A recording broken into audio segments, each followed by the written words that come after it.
What do you think about the French league? I can't, again, full disclosure, I don't follow it so closely. I think there are some teams there, like Nice has been kind of building and going pretty well, but then they lost their coach. They lost the coach to Dortmund. So they lost Jean-Michel Seri as well, who went to Fulham of all places. Last season, they were talking about him going to Barcelona. There was a lot of chatter about him coming to Arsenal as well. But then to go with a newly promoted team from the Championship to the EPL. I mean, Andre Schürrle went to Fulham too, and it's kind of a weird thing that you can have a player who's at one of the top clubs in. I think that's the way it goes now, that a very low Premier League club can afford to sign, or at least sign on loan, one of these guys. But yeah, I can't go past PSG. Monaco's again lost a bunch of players. Lemar, like Fabinho. They always do. Yeah. Previous season they lost Mendy, they lost Bernardo Mbappé, Silva, Mbappé, yeah. So many good quality players.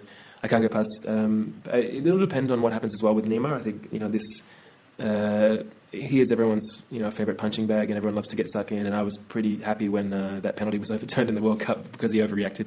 But he is a quality player, and if Thomas Tuchel can keep him in line and show him his place, and that he isn't the whole team, and particularly if Mbappé starts outshining him, it would be interesting to see what he does, because when that happened at Barcelona, he left. I think Mbappe's emergence is a great development for Thomas Tuchel and for PSG.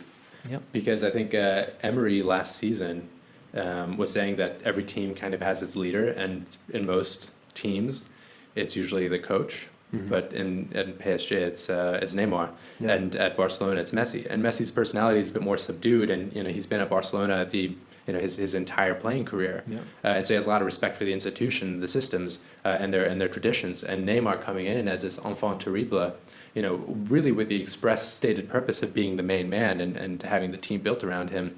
I don't think that's healthy for team dynamics. Sure, they won Ligue 1 last season, but I don't know. I don't think it's necessarily a positive thing for team cohesion. But Mbappe's emergence and Thomas Tuchel isn't afraid to get stuck in either. So I think it could be really good development. I think it has to be Paris. I can't think of anyone else winning it, and I think Thomas Tuchel's an amazing coach. I think they'll go a little further in the Champions League if they can keep all the egos in check.